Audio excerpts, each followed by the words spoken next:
Hi everyone, my name's Nick and I'm the Country Manager here at Beepo. We offer outsourcing services for real estate agencies that are looking to become significantly more productive and efficient. Let me give you a bit of a rundown about how our real estate team actually works. At Beepo, we have many positions to assist our clients in the real estate industry. These include sales assistants, trust account and marketing staff. We also have a couple of our most popular products, the property management assistants and Rock End property assistants.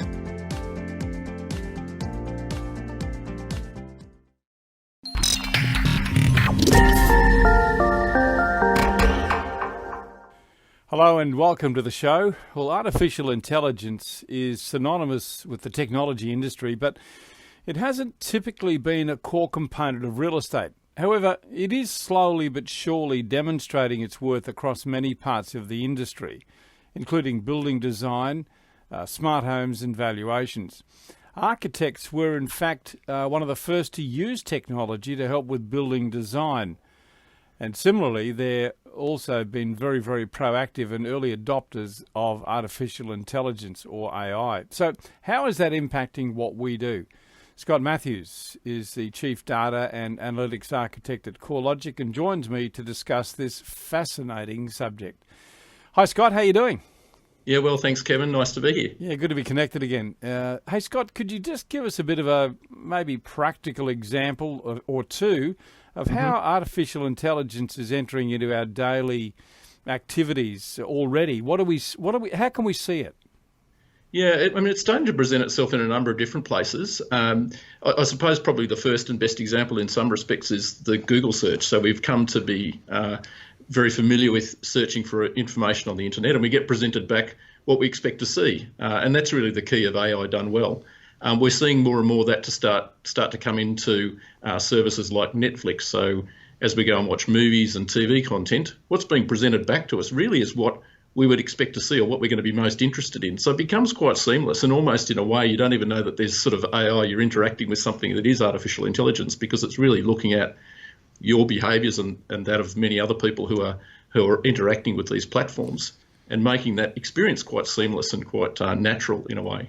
Yeah, it's interesting you say that because we have Netflix and we do actually, I've noticed we're receiving a mailer about something that's just been posted, and I'm quite amazed at how I actually get to click on it because I am interested in it. So it can obviously pick up, certain themes. Is that how it works?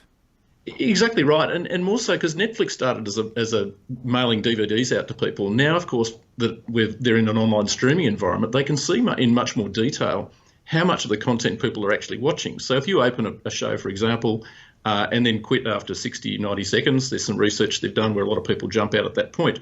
That helps to guide much more dynamically and interactively what you're interested in, and as a result can start to shape what they're presenting back to you. And that's really the key. What you see compared to, say, what I see will be guided very much by what we have as our own preferences. So it becomes a very sort of personalised experience.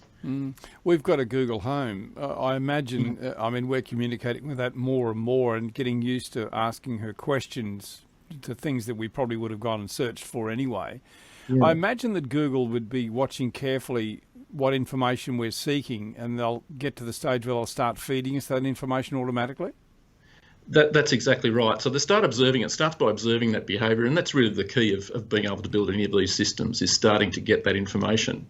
Yeah. The key to getting that information is being able to interact with people in a way that they're comfortable with, and that is just through talking, through something we're doing like we're doing now, exchanging information in a very easy way for us as humans to do.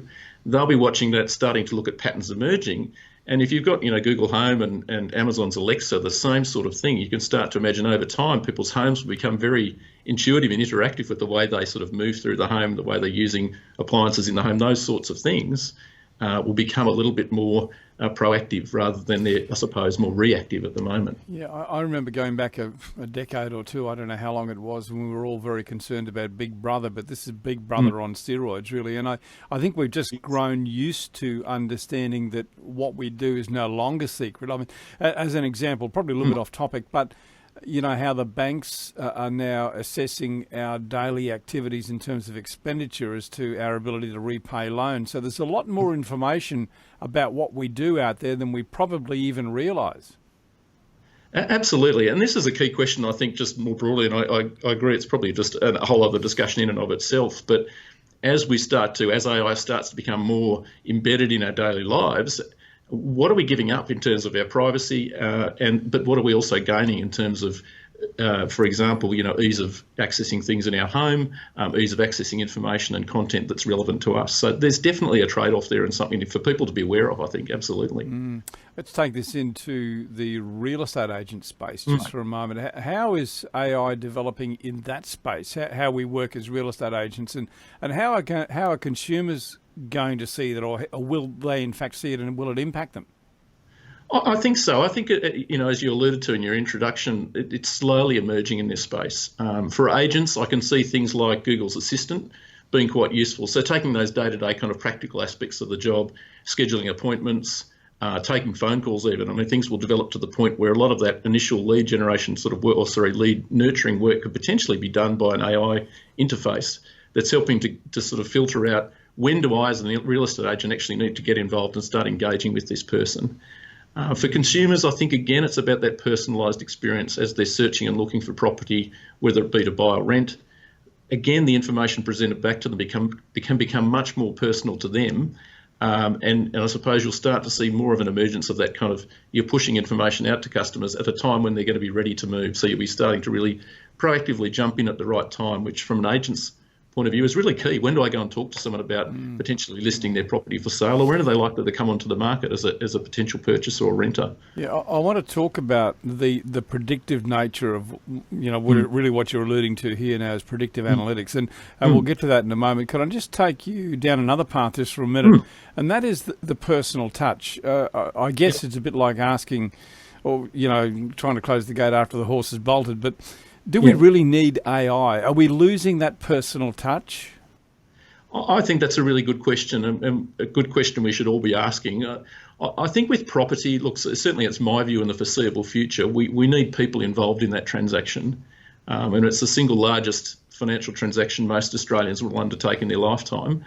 And I think they're not ready to give all of that up to a machine in that sense. I think what the AI will help us do, though, is take out the more, if you like, mundane or sort of, I suppose, vanilla kind of aspects of the job and get that done in a more efficient way. So in a way, ideally, what it will do is free agents up to be getting involved in the transaction, or getting involved in talking to people about property at the right time, and having a better idea of what they're interested in. I suppose, in many respects, making the whole process more efficient. But I do think that a personal touch is still needed. Because what these AI machines can't do yet is replicate, like you and I are talking here. There's so much non-verbal communication that's going on in the way we're discussing things here, and also an agent really is specialising in understanding who is the person across the table from me, what is it that they're really looking for, who is it that's selling this property, and are they ready to sell? And there's so much of that isn't yet observable, able to be observed, I suppose, is what I'm trying to say. And so the AI can't do that piece of the job yet. And I'm not sure for the foreseeable future that it will. Conceivably, you know, in the future, potentially yes. But I still think that there's a place, certainly for an agent to be mediating that transaction. I think that's required still. Yes, you make a very good point, and that is that these mundane tasks that AI can take care of for us, or robots. You know, we had an example in this show a couple of weeks ago about how robots will be able to reorganise our diary without us having to get involved, even making contact with the person and saying, you know, we need to move an appointment because there's a conflict or whatever. But I guess robots and AI can take us so far, which is the point you're making, and then but it allows us to have more time to do the most important things, and that is that make that real connection with people. Absolutely. And look, something that I do in my day-to-day job is building automated valuation models. So if I sort of jump to a slightly different industry but related, the valuation space, again, there's some concern with valuers, you know, are AVMs taking over? Now, AVMs have been around for a long time. So you would say, and it's a fair point to say to some extent, that's already had an impact on that industry. My way of thinking is, the AI really is about helping valuers to one, do some of that scheduling, those sort of mundane tasks more efficiently, but two, help to be able to understand things like market risk. Where is the market at? Try to actually understand those things, because it can actually analyse more data than a person can, but present that back in a way that they can understand. So really they are there to focus on their knowledge of the local area. Where are those exceptions to properties that are very different and should be treated as exceptions, because an AVM can't know everything. So it should free, in my view, the valuers up to really spend time on focusing on the core part of their job, which is to where are those difficult to value assets, where are those sort of parts of the market that really need a person still to be involved in that.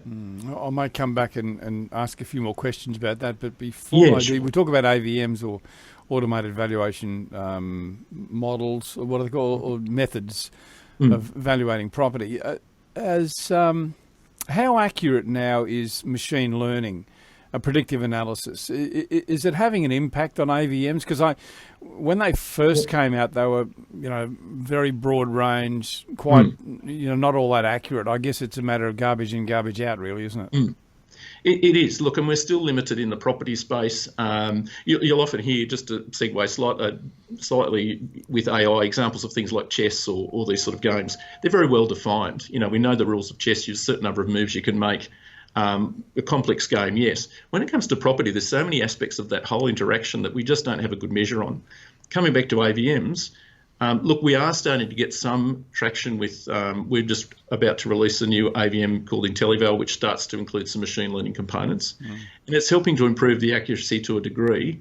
Probably the big game changer for us is we're starting now to look more at using property imagery and descriptions and testing that to see, as somebody describes this property, or as we look at an image of a property, what does that tell us about its value? And we're starting to see some promising results there. Now, again, we're not going to see, at least at this stage, a massive change in precision of those models, but it's again going to start to tease out some of those elements. AVMs historically have not been good at determining quality. This is a nice 3-4 bedroom property compared to one that's a sort of renovate or detonate type property. This is where some of that information we can potentially observe through those channels, but there's still a limit to it. So we're seeing definitely those things impact, and we're starting to fold those things into our new AVM, and we will see those improve over time. But it's, again, very difficult to know everything because, as I say, you don't know always who's in the market for which property at a particular point in time, which can have a big impact on the final sale price you're likely to achieve. Yeah, quite often we see with developments in technology that it takes us into areas we never ever thought of. As an example, supermarkets. I remember when barcodes first came in, I could never have imagined that would lead us to automated checkouts, but even with that, there's still got to be an element of human involvement. There's, like, you go through an automatic checkout at a supermarket, there is always a person there who invariably has to help me. Yes. I seem to need help with something, or something might go wrong. So do you think we'll ever get to the stage where they won't be there? Like, it will be all fully automated and maybe able to be repaired remotely? Potentially in a situation like that, again, whereas it's a simpler transaction. Something like property, there are more considerations at play. So I think that's a very different scenario. In the case of the supermarket, you could conceivably get to the point where you've got something like an Amazon Alexa or a Google Home advanced to the point where you can ask it a question and it can guide you through. In fact, Google Assistant, there's some interesting YouTube videos out there around it now starting to make phone calls and interact with people in a real-time fashion. How much of that is is puffery, I don't know, but potentially you could conceive of a situation like that. With a home sale or home purchase, very different again, because there's so many other aspects that come into play. Again, knowing who it is that you're dealing with on the other side of the table as a purchaser or vendor. So I could see in a supermarket situation, yes. And in a way, I guess, technology like it does, as much as it presents a sort of a challenge, but also on the flip side, there's opportunity to reshape the way, I guess, in the case of supermarkets, they operate and behave. So definitely, technology is putting some of the, I guess, more manual, simpler tasks that people do, those sorts of occupations will become under pressure or are under pressure from technology. But yeah, the more complex scenarios, I think, are still where people can transform and use the technology to their advantage, I guess is what I'm trying to say. Yeah, because there are a lot of things that are happening that we're not even aware of yet, things like blockchain, and the impact that that's going to have on just how we transact and how we interact, commercially. All of these things are going to impact us in the years ahead. Just to round this out, we haven't even touched on transparency, and I know that that's, one of the big drivers to this. Do you see that AI is helping in that area? Do you think that's going to be the saviour? In other words, it'll never fully take over, but it'll make the relationship between two humans more transparent and therefore more trustworthy? I think so. I mean, we're getting some exposure to that in terms of our own, like our AVMs, for example, when we're using some of the AI to help break down what's actually driving the price in a local area. Certainly AI has been used in things like identifying fraud or fraudulent transactions, and we'll start to see that more and more. So I agree, because we'll interact in a way that we're probably interacting through some sort of platform that's giving each other trust that that financial transaction, for example, in the case of blockchain, is being done in a legitimate way and trustworthy way. So I think you're right. I think it takes away that sort of element of doubt, because that will be, I guess, handled by a system that in a way is sort of incorruptible in that sense. And we're seeing this emerging theme, certainly in the financial services industry, where we deal with quite a large number of customers, this idea of RegTech, which is sort of taking regulation and making it part of your technology. So as APRA or government change the requirements for those financial institutions, those things can be rolled out very quickly, so that when you're engaging with a bank, for example, making a transaction, you know that it's going to be done in a compliant way. You're not relying on teaching people to have to adhere to some sort of regulation. The technology is ensuring that adherence, if that sort of makes sense. Yeah, it does. So, I mean, it's a necessary part of that chain, and blockchain sort of gives you that assurity, because we're already seeing electronic transfers, transfers of titles and so on. But that blockchain technology is just so critical in all of that. Absolutely. Scott, it's been fantastic talking to you. Thank you. There's probably so much more we can talk about, and we will talk about. I'll have you back in the show as often as you'd like to be. You're always welcome, because you've got a wonderful understanding of where we're headed with this. Scott Matthews, Chief Data and Analytics Architect at CoreLogic. Scott, thank you so much again for your time. Pleasure. Thanks, Kevin.